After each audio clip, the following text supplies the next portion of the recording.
in my class all year, you know that we are studying Tehillim.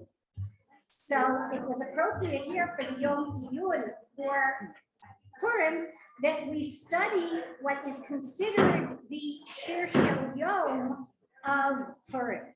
Now, in my yeshuv, we have all the shurs are in one complex, and so the majority of the people daven in the Merkazi, which is Nusach, and then there's the Ashkenaz.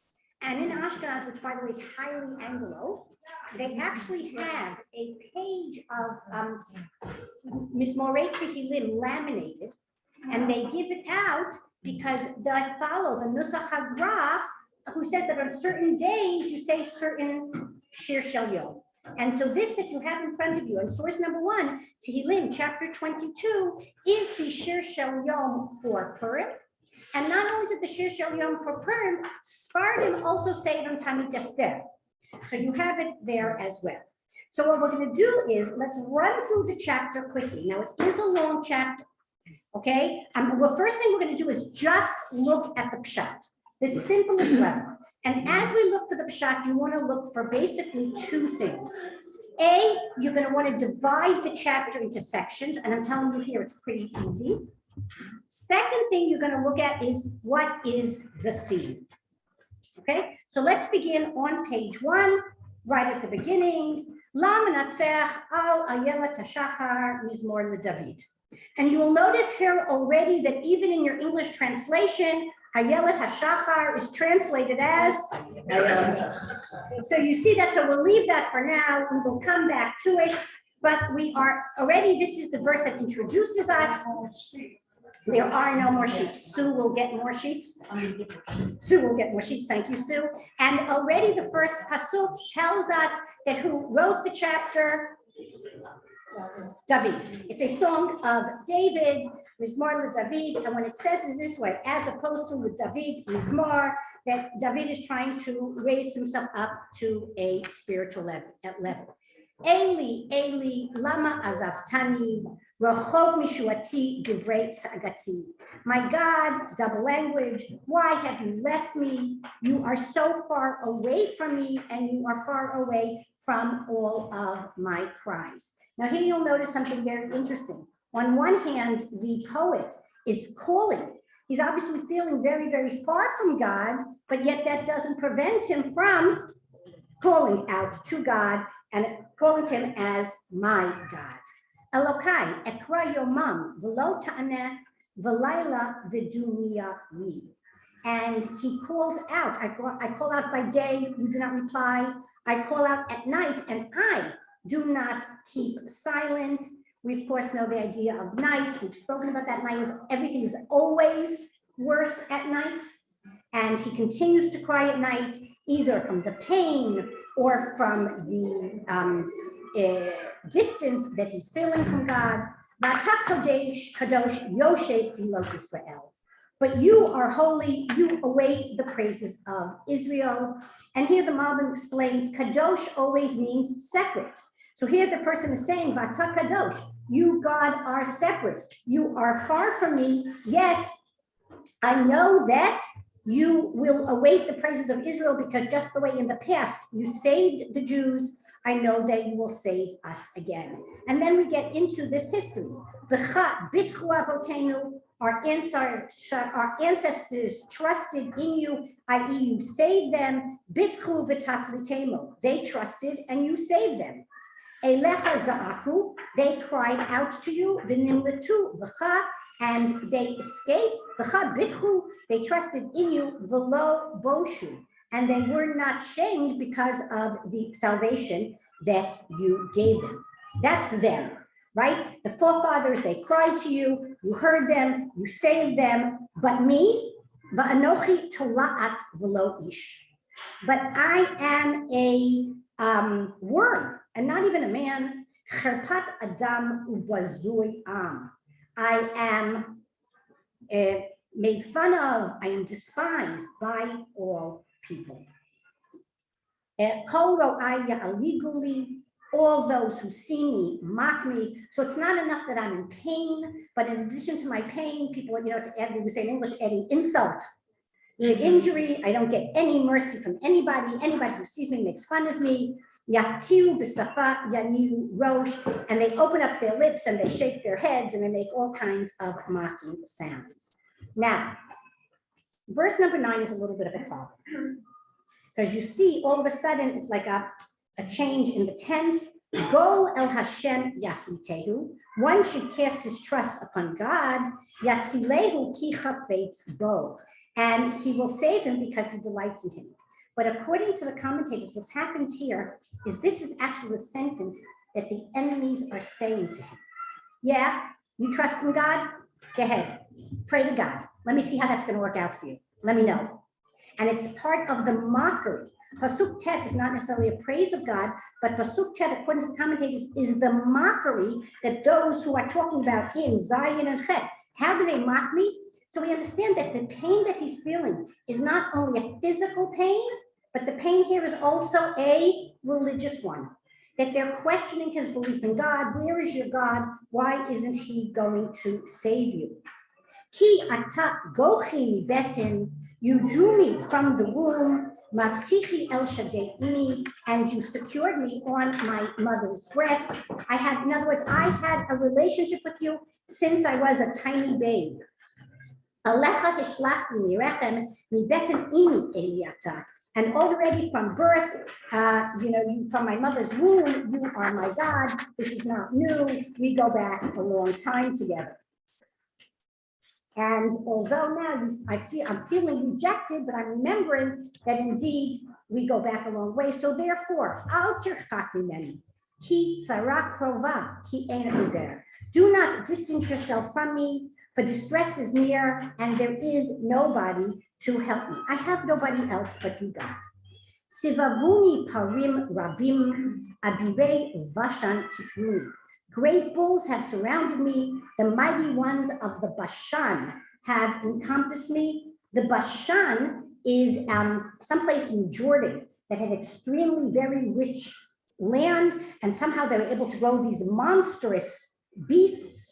So here the poet is talking about these beasts who surround me, and we all understand that beasts can be literally, but it's also metaphorical for anybody who wants to cause him harm, his enemies, for instance. And how do they behave, these monstrous animals? Patsu alai pihem. They open up their mouths against me, aryeh toreit v'shoeg, tearing at me like a roaring lion. Like the lion, before he attacks, he screams, he howls. He is on the warpath, literally. Kamayim nishpachti, I was spilled like water. In other words, I was so afraid that I melted. Pardu kalas mosai, and my bones became separated. Hayu libi kadonag names betoch me'ai. My heart is melted like wax, melting within my inwards. We understand the fear of this noise and the animals these are coming to attack him has caused the poet to basically just melt with fear. And then pasuk 16, where we're up to, Yavesh kecheresh kochi ulishoni midbak melekochai ula'afer maves tishpateni. Now, before I was like wet like water, now my strength has become dried out like a potsherd, and my tongue, because I'm so thirsty, cleaves to my palate, and you set me down in the dust of the earth. In other words, once I melted away, I have no blood inside me anymore. And what am I? Just essentially a dried up, withered up shell of a human being. Because I have been surrounded by dogs, and I am surrounded by a band of evildoers. Ka'ari yadai v'raglai, like a lion who they capture, my hands and feet are tied. Pasuk Yudchet. Asaprak kolat mosai. I'm going to count my bones. This one is broken. This one is shattered. This one I don't have anymore. So it doesn't mean, here you have the translation I tell, but it's really, the spar. I will count my bones. Hema yabitu v'yir ubi. But they, the enemies, they look and gloat over me all of the things that have happened to me. Yachalku bagdai lahem. They're going to distribute my garments because I'm going to die in 2 minutes. This one says, I'm going to take his shoes, and I'm going to take his coat, and I'm going to take his telephone. They're giving out all of his belongings. Va'al levushi yipilu gorah. But the things that they can't decide about, they decide, okay, we'll make a lottery to see who gets what. In other words, he essentially views himself as a dead man, as his enemies view him as a dead man. Va'ata Hashem, but you Hashem, al tirchak, don't be far from me. Eyaluti ve'ezrati chusha. Please, you are my strength, hasten to my assistance. Hatzila mecherev nafshi, save me from a sword, miyad kelev yichidati, and save my soul from the grips of the door. Hoshi'eni pi aryeh, save me from the lion, umekarne remin anitani, and from the horns of a wild ox you have answered me. Ramim, by the way, is some sort of very large animal. We're not sure whether it's something like a hippopotamus or a rhinoceros, a very large animal that has some sort of horn. And save me from this animal. Asaprashim chalachai, I will tell your name amongst my brethren. B'toch kahal alaleka, I will praise you amongst my people. Yir'eh Hashem hallelujah. And the people who fear God will praise you. Kol zera Yaakov, all the seeds of Yaakov. Kabduhu v'guru mimenu, they will honor him and they will fear him. Kol zera Yisrael, all of Yisrael. Ki lo baza v'lo shikates, for he has neither despised me nor abhorred me, and me v'lo hestir panav mimeni, and he hasn't hidden his face before me. Ubishav'o elav shamea. And when he cried out to him, he hearkened him. This is obviously a response to verse 7, where they scorn me and they say, you have no God. And here in verse 25, God is saying, well, wait, I have heard your cries. Me'itcha tehilati, because of you, from you, your praise is great. B'kahal rav, amongst a great congregation. Nidarai ashalem, I will pay my vows neged Yirav, in the presence of all those who fear me. This is the idea of once you are saved from a miracle, today we make a kiddush. Right, that's where it comes from. It comes from this idea. And what's the idea? And in ancient times, you would actually bring a korban shlamim. A korban shlamim is an animal that you bring, the whole animal, and you bring it with 40 loaves of bread, and that food has to be finished within 24 hours. The only way to finish that within 24 hours is to invite everybody to come, and they come and they say to you, well, why are you making the kiddush? Why are you making the party? And then you share with them the miracle that happened. That's where that comes from, this idea that I will pay back the presence of all those who fear them, and I will share with them my story. Yelchu anavim v'yispa'u, the humble, as opposed to those who are making fun and being so haughty. Here, the humble are the ones who will eat, and they will be satisfied. Yahalalu Hashem, they will praise God. Dorshav, those who seek Him. Yichyu levavchem la'ad, and your hearts will live forever.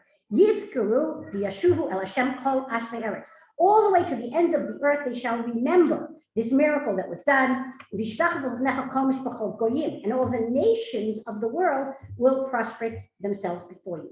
Now you will notice that, by the way, until now we've been talking about an individual who seems to be suffering, but based on these last couple of psukim, it seems to be it's not necessarily an individual, because why would an individual influence the goyim? So it's obviously here not only talking about an individual, but the salvation that is coming to a nation that is having an effect on all the nations of the world. And what do those nations of the world say in verse 29? Ki Lashem hamucha umoshel bagoyim. For God is the Lord and He rules over all the nations.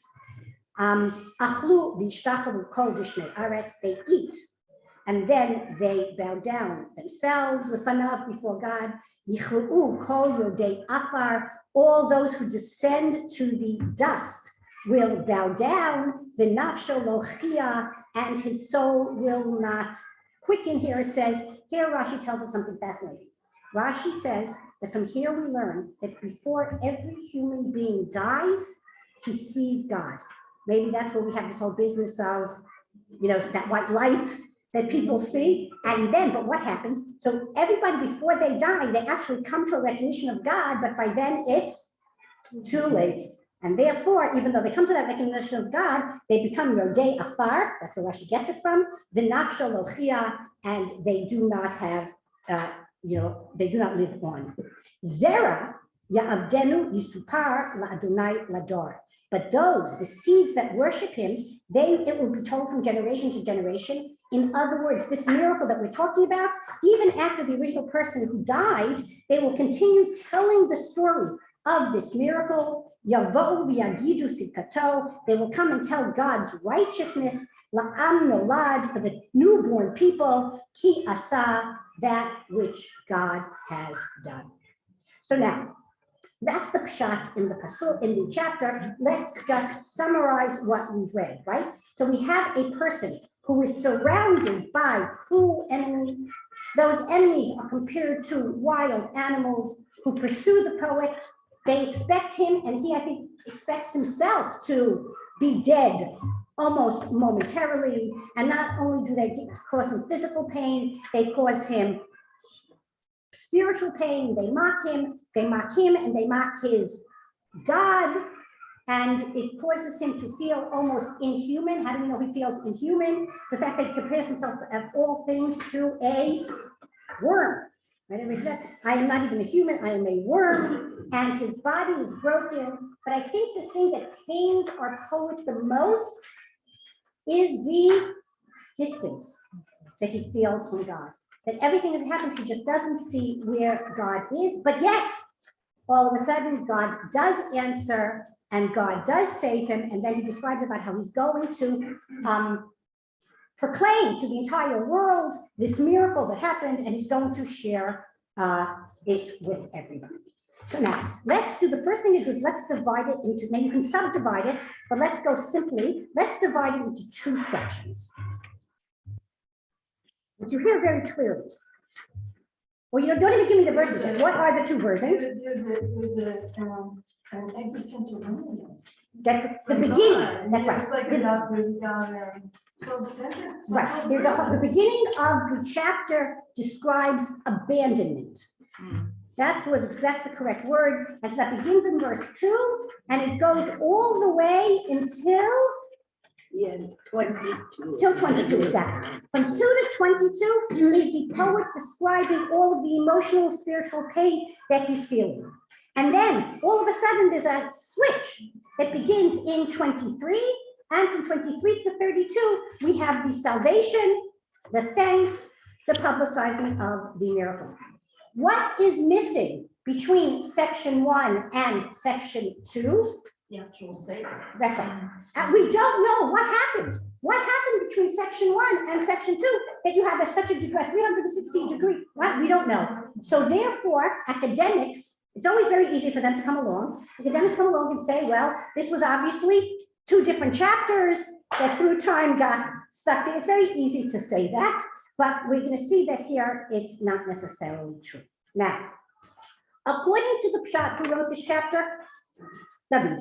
That's clear. Mizmar David is a chapter that's written by David. Now, if you look at 12J, excuse me. Now we're going to keep coming back to source 12. So keep your hand on. It begins at the bottom of page 5 and continues on to the top of page 6.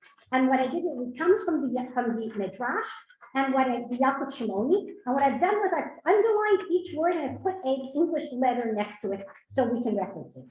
So look to the bottom of page 6. That's 12J. Hoshi'eni mipi aryeh. Save me from the life of a lion. Amar Rabbi Yaakov bar Idi. Rabbi Yaakov bar Idi tells us.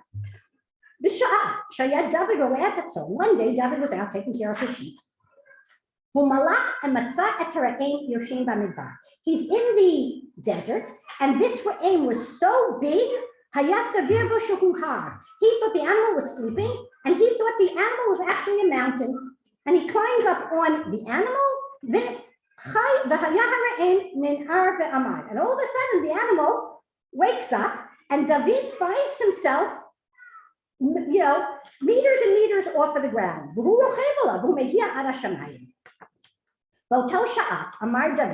And at that very same time, David calls to God, so he says to God, God, get me off of this thing. And if you do save me, Karnei Haraim, Ani Bonelacha Hechal Shel 100 meters. Karnei Haraim. I'm 100 meters tall, and if you save me, I'm going to build you the Beit Mikdash that is 100 meters tall. Some say it's with, some say it's tight, irrelevant. What does God do? Zaman lo aryeh echad. So God makes a lion show up. As soon as this monstrous animal sees the lion, bows before the king of all the animals. And David is able to jump off. But then, as soon as David gets off the aim, David sees he has another problem. There's a lion. David's there and he says, so so what has the Medrash just done here? And that's what's significant here. What's significant here is the Medrash is actually taking these verses and literally applying them to the life of King David. That these are specific events that happened in David's life. And of course we could say, so here the Medrash says it's, actually he was on the back of her aim and then a lion threatened him. Or of course, it makes most sense to us is what happened to David in his life, who are his enemies. He had many enemies, correct? Well, first he starts, most of his time he's busy running from Shaul. And then after he's running from Shaul, then he's running from his sons. And that so David is being attacked by all kinds of different people. And therefore we have all kinds of different animals reflecting all kinds of different people. But again, the pshat there, it doesn't necessarily work so much for us.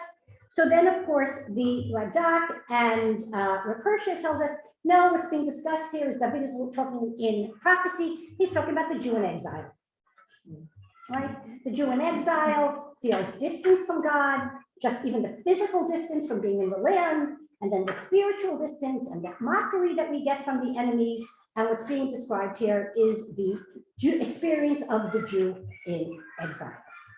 However, if we move to source number 13 now, we're going to answer two questions at once now with the Rashi on our chapter in Iyun. The first thing Rashi tells us is what is Ayelet HaShachar? So he says Ayelet HaShachar is the name of a musical instrument. It's, for instance, if I gave you a piece of paper and I said to you, sing this song to the Grommen tune, you would all know what to do with that. Right? I don't have to tell you, everybody would understand what to do, everybody angle would understand what to do with that.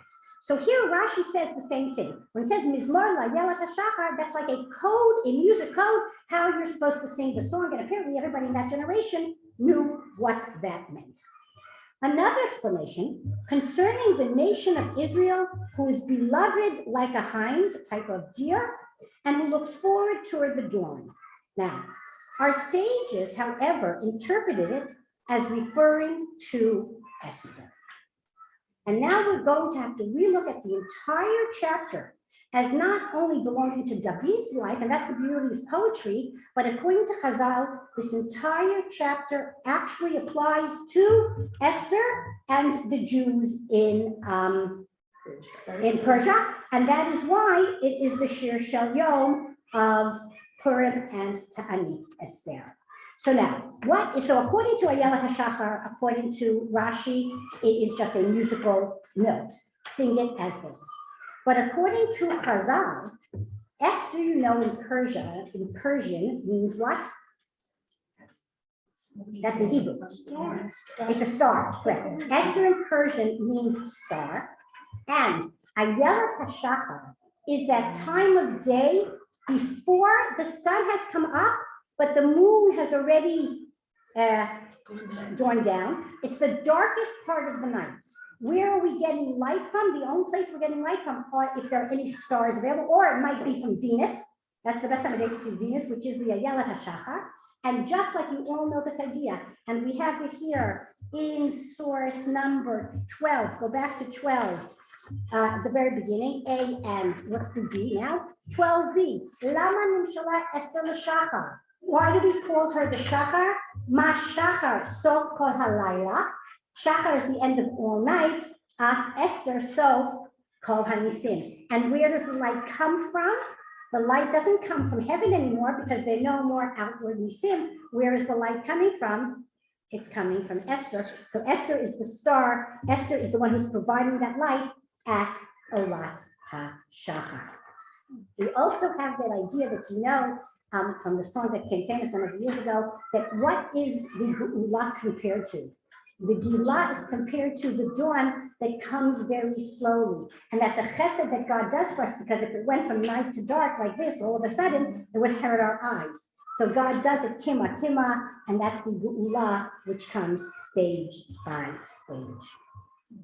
There is also, so this out for you, the Meiri tells us that music also begins slowly and reaches its crescendo, right? And that's the same here with the music is also, and the light and the Geula are all reaching its crescendo.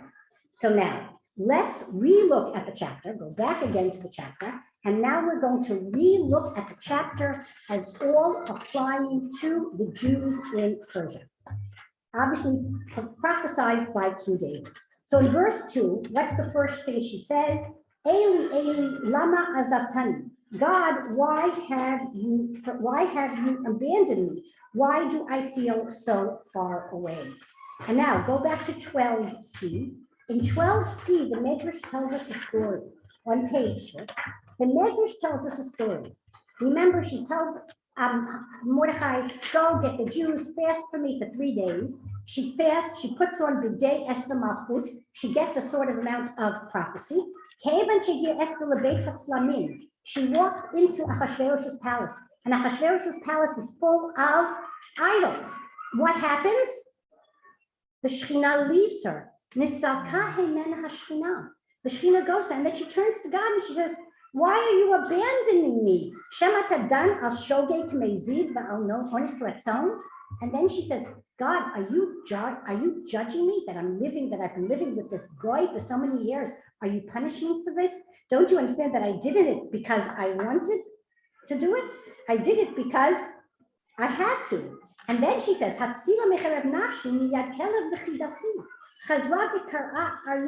so who is the Aryeh at this point in time based on this Midrash that she's saying, save me from the power of Achashverosh. So at the very beginning, we see that what she is calling out is she feels, and I think we know this, in my view, Esther is one of the most tragic personalities. She is so alone in that palace by herself, and we even see that she feels the distance from God. Let's leave 3 for now, we'll come back to it. And then she says, and God, Israel. We understand now why does she make reference to all kinds of Jewish history? Because she says to God, you have saved the Jews in the past. You know, and remember, what does Mordechai say to Esther? Mordechai says to Esther, Esther, you go to the king, and if you don't go to the king, then somebody else will, because Jewish history has proven that that's what's going to happen. So that's what she says to God. You know, Mordechai is sending me with this knowledge that our forefathers trusted in you and you saved them, and therefore I want you to save me as well. And then she says, and they cried out to you and they trusted in you and they should not be ashamed. What does Haman, when Haman wants to kill Mordechai, what's the first thing it says there? Vayives.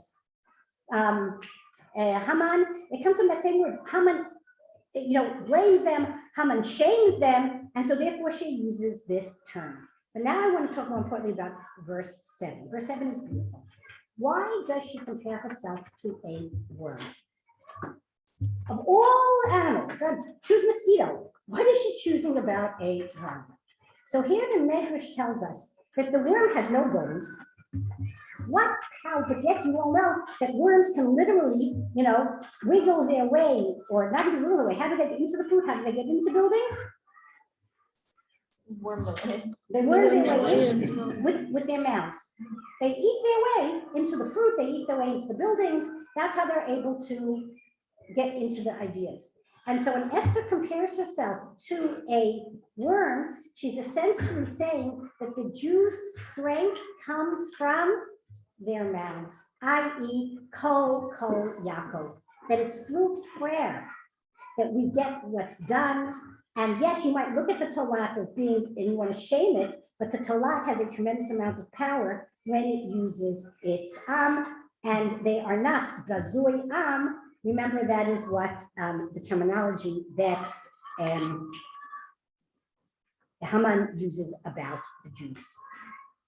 And then they all say to you, they mock you, and they say, what's going to happen to you? And this, of course, is, if you look at source 12e, here again, you have who are the enemies who are mocking Esther. According to the Midrash in 12e, these are the sons of Haman who are making fun of the Jews because they say, oh, tomorrow we are going to kill you.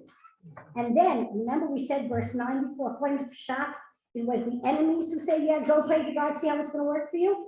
But if we read the verse this way, it is actually, verse 9 is a bat code that comes down and says, yes, if you trust in God, then God is going to save you. And then look at the next couple of psukim. I had a relationship with you since I was born. What do you know about Esther? No, what do you know about her family? She was an orphan. Esther was an orphan. Her father dies before she was born. Her mother dies in childbirth. So who does she have? The only being that she has developed a relationship with is Mordecai, or Mordecai, God. That's what she says, already from my birth. I had nobody but you. That's what she describes in 10 and 11. And in 10, it talks about that you made me secure on my mother's breast. Here, the Midrash even tells us that when Mordecai brought her into his home, he couldn't feed her. He couldn't find a wet nurse who was willing to feed her. And the Midrash even explains that Mordecai himself nursed Esther, because it says in the pasuk, "Who omein et Hadassah." Omein means to nurse. And that's how the Midrash gets it. There's another story in the Gemara about a man who's able to nurse his child. Men can get breast cancer. Right. Men do have those tissues. So here it is a miracle. You don't have to take it literally. I don't think you have to take it literally, but what I think you do have to take about this king is we definitely have a person. We're trying to show how this applies to Esther. We definitely have a person here who is abandoned by everybody else but God, and it certainly fits nicely for somebody who is an orphan. Our verses continue, and here, look at verse 11. In verse 11, she uses the word of Eli for a third time. Do you see it? Eli ata. The second to last word in verse 11. Now that is actually the third time she mentions the term Eli. You had Eli twice in verse 2, and then you have it once in verse 11. Why does she mention the name Eli 3 times? So look in 12d, or you can look in source 4, which is both of them are in Hebrew. The 12d is easier. 12d says, Shalosh pamim ketziv Eli. 3 times she says, God, you are my God. Mi beten imi Eli ata. You are my God from my birth. Amra Esther Esther said before God, Ribono shel olam, shalosh mitzvot hisarta l'isha. God, there are 3 mitzvot that you specifically gave to a woman: nidah, chala, and hadlakat ner. Kulum avarti alachat mehem. I have kept every one of these mitzvot as lama azaftani. Why have you left me? Now, this is a fascinating. First of all, the concept of these mitzvot, in what way does she keep these mitzvot? Is she successful in keeping these mitzvot in the palace of the king, which is fascinating. It's a fascinating idea to think about. But I think here, even if it's not been taken literally, but the idea she's trying to say this whole time is that everything I've done is good. I don't deserve any sort of punishment. Why are these bad things happening? So from here until this point, I think in time, we have her, if it really is Esther, we have her describing the sense of abandonment that she feels in the palace. We have the feeling that she feels like there is no one else. Haman and his friends are busy mocking her, and therefore she then says, and this is really interesting, she goes on and continues in saying, but God, where are you? What has happened to you? Look at 12f. 12f tells us, and this is a real interesting idea. 12f tells us, Sheva kankanim yesh lamelech. In order to get to the king, you don't just walk in.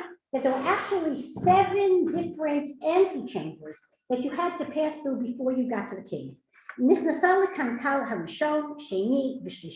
She gets through the first 3 hurdles, and the guards have let her go through.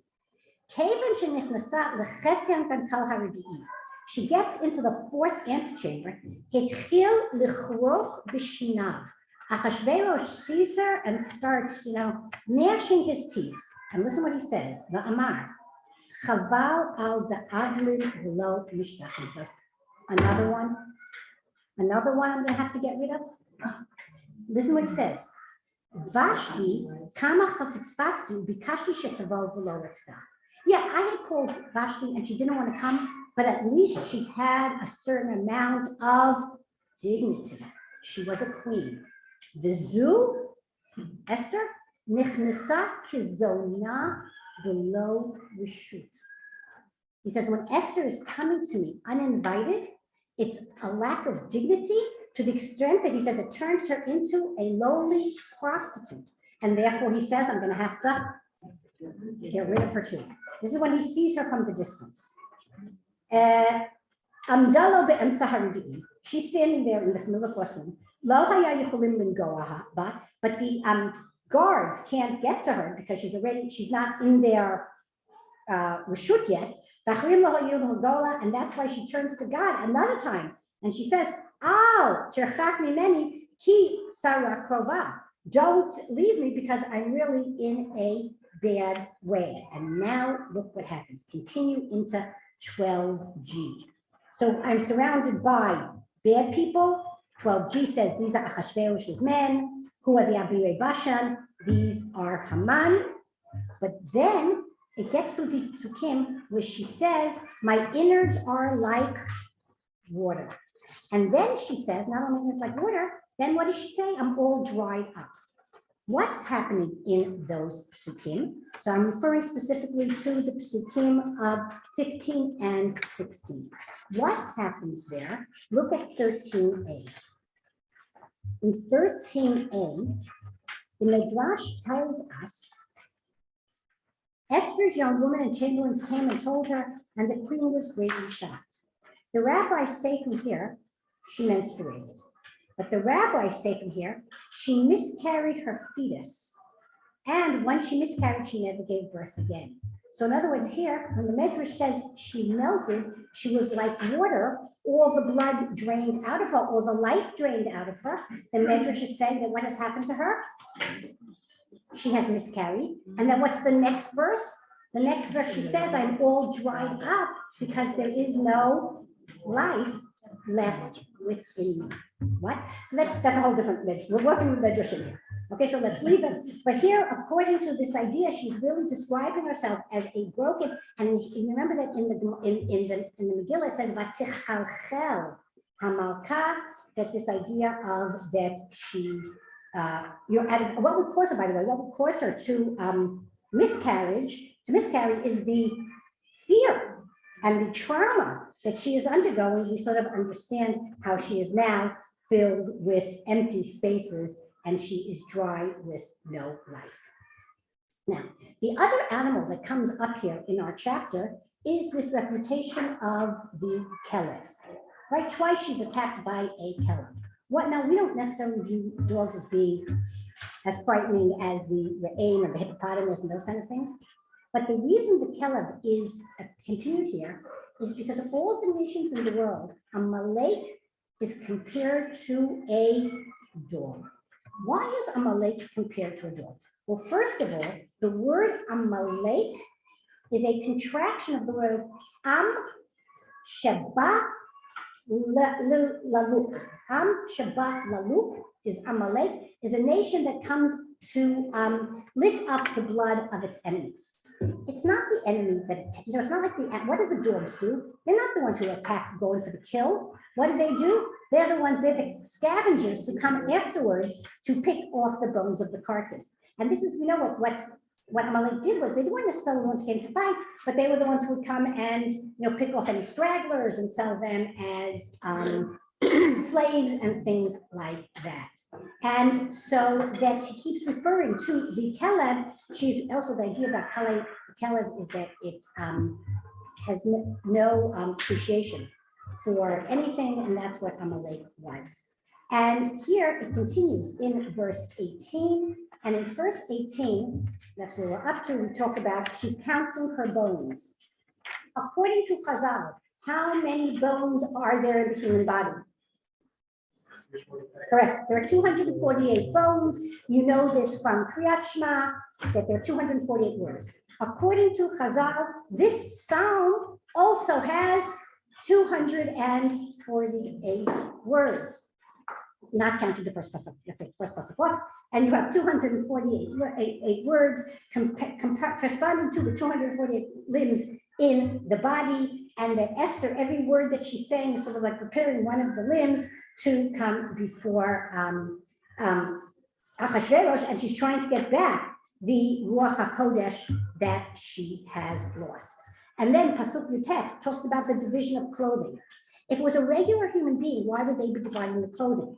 But if she's a princess and you're dividing her clothing, and then there's something that you're going to do a lottery about, is obviously going to be the jewels that you were wearing. So Pasuk Yutet actually makes more sense when you're talking about a person of royalty, and that is what's going to happen. And then all of a sudden, and then of course she says again, save me from the dog, and she comes to that idea. And then let me just show you in verse 21, by the way, look at the first letters of the words in verse 21. Hatzila mecherev nafshi spells Haman. Everybody see it? Hey, mem, nun spells Haman. Mem, chaf, yud spells Mak'i. Haman is attacking me. So Chazal found it there in Pasuk Chav Aleph as well. And now in Pasuk Chav Bet, we all said before that the transition happens in Chav Gimel, but if you look carefully in Chav Bet, you'll already see a transition. What transition do you see in Chav Bet? What do you see? Ani Tani. The last word in Chav Bet already is you have answered me. So already at the end of 22, and that's the hint that it wasn't two different chapters, already in 22, she realizes that God has answered me. Now, if all this is happening, as we've described, on her way into the throne room, what has happened there in verse 22, based on the Megillah, that she knows that she has been answered? That's right. All he has to do is stick out the scepter, and she understands that the salvation has come. So although we don't have the salvation in the chapter, when we associate it with the Megillah, we understand what that has to do. And then, of course, if you look at the next couple of psukim, it makes a ton of sense that it is Esther, because what does she do as a result of, remember the person says, I'm going to make praise, and they're going to praise you for generations.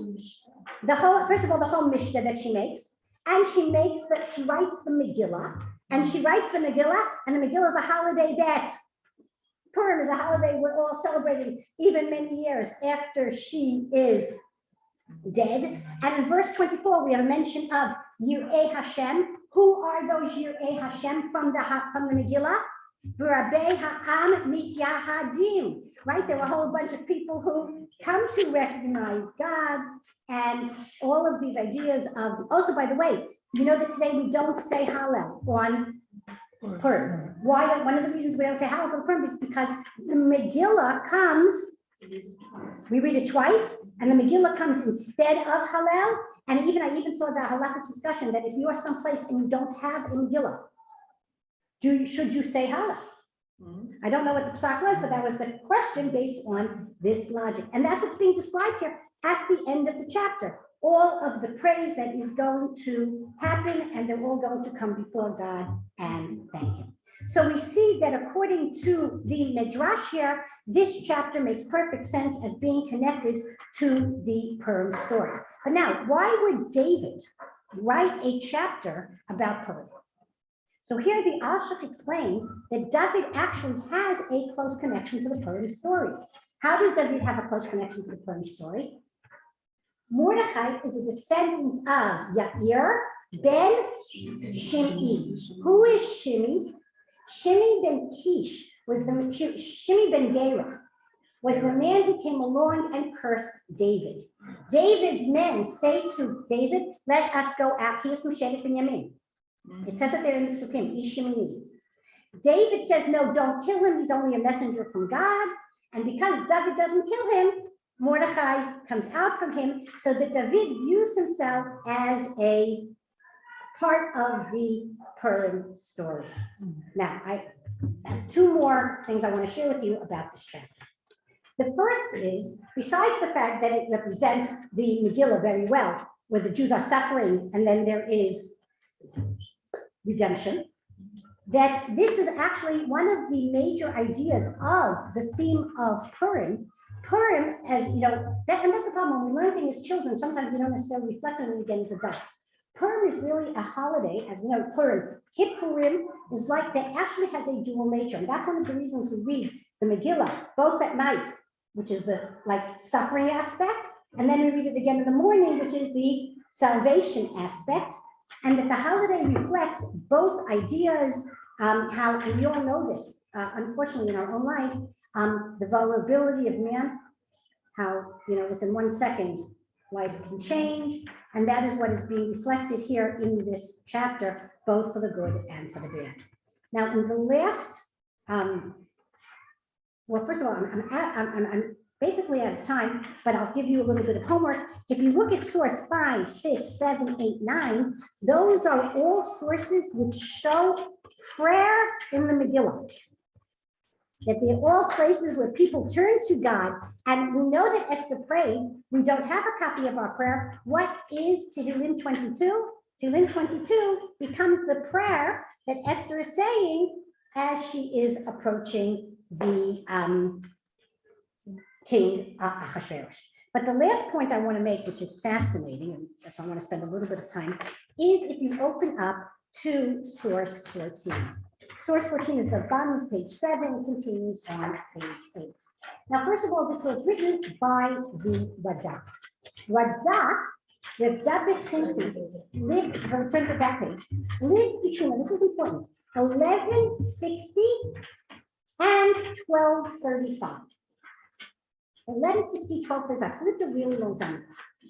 And Rav David Kimchi tells you, and this is true for those of you who know, is that chapter 22 has been adopted by the Christians. If you read in the Gospels, both Mark and Matthew claim that when Jesus was being crucified, he turns to God and he says, Lama azabtani. That's exactly right. That is where you did. So the Radak knows this already in 1160. Now this, by the way, had been censored out. For many years, if some of you go home and you open up your old Tanachim, you will not find this Radak in the old Mikrot Gedolot. Only recently, it's been put back in. And you'll understand why it was censored out in a minute.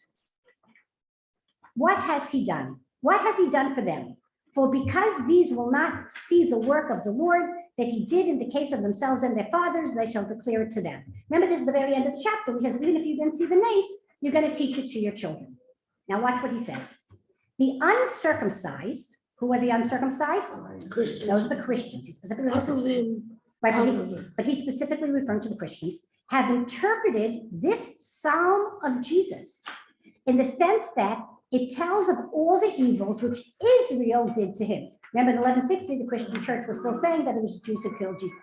I'm on page 8, the last page. And watch what he says. Lo, the Son cries to the Father out of his troubles, and he says, my God, why have you forsaken me? And so all of the Psalm. Now watch the next sentence. This is great. They corrupt the word ke'ari. In Pasuk, Ka'ari Yadai Viraglai, which is in Pasuk 20,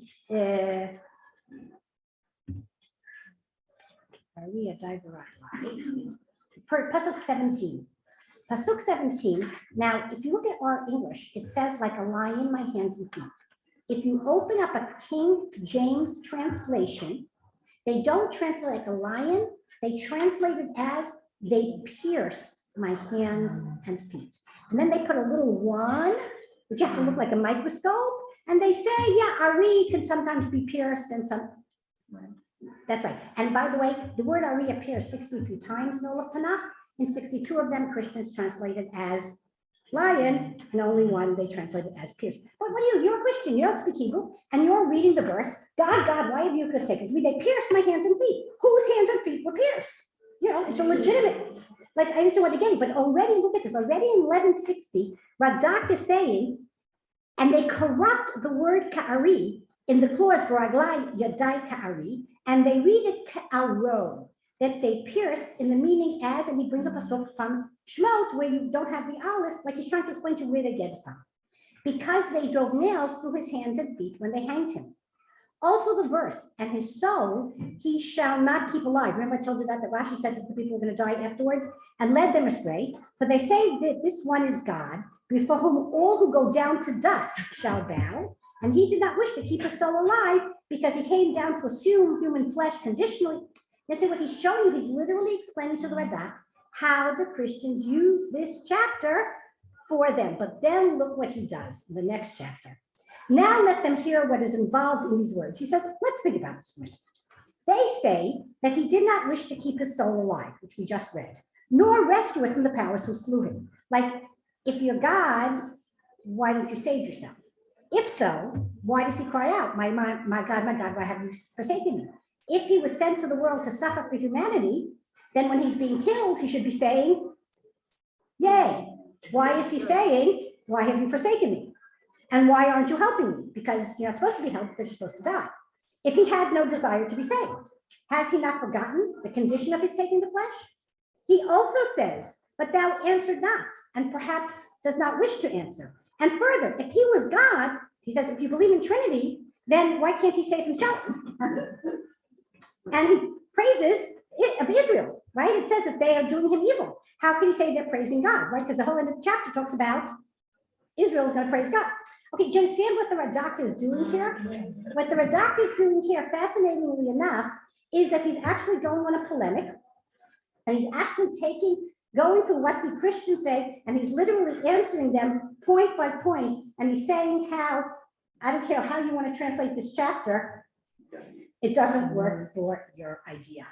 So that what we have established today here, as I think I've convinced you, is that on the simplest level, this is a chapter written by David, talking about his own persecution, talking about the Jews in exile, but on a much deeper level, that this is actually referring to events that occurred in the life of Esther. It's the abandonment of Esther and the ultimate salvation of Esther, and that is why it has become the Shir Shel Yom of Pesach, of Purim, and it is the prayer that Esther says as she is entering the palace of Ahasuerus. Pardon? What doctors? I'm sorry, Christian Standard. Christian Standard.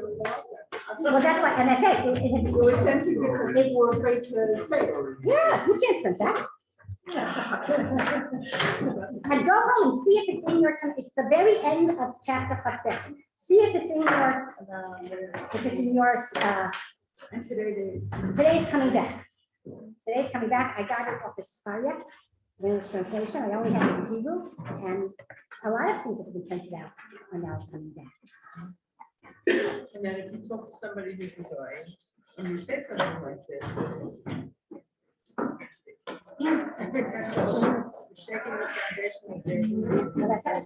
All based on this translation.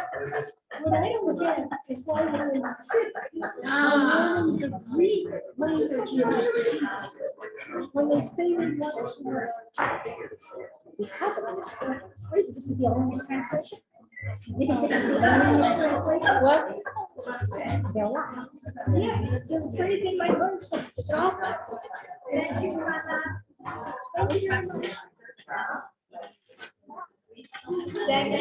Thank you.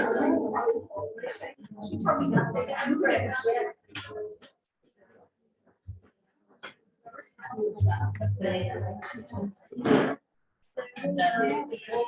Now, did my husband take self-lunch? I didn't say. I have a post at 1 o'clock.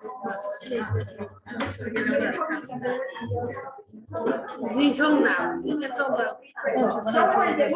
Enjoys going there. Then Russell's saying I hope so. Have a wonderful he enjoys it. He's right across the street. Sending me those emails. Yeah, just like I told you. Some mask.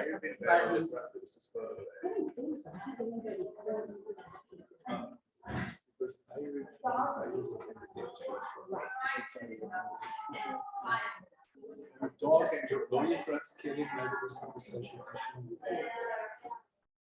Anyway, it's all great. It's very stimulating. Good. It's good. Yeah, you get this reaction in the show.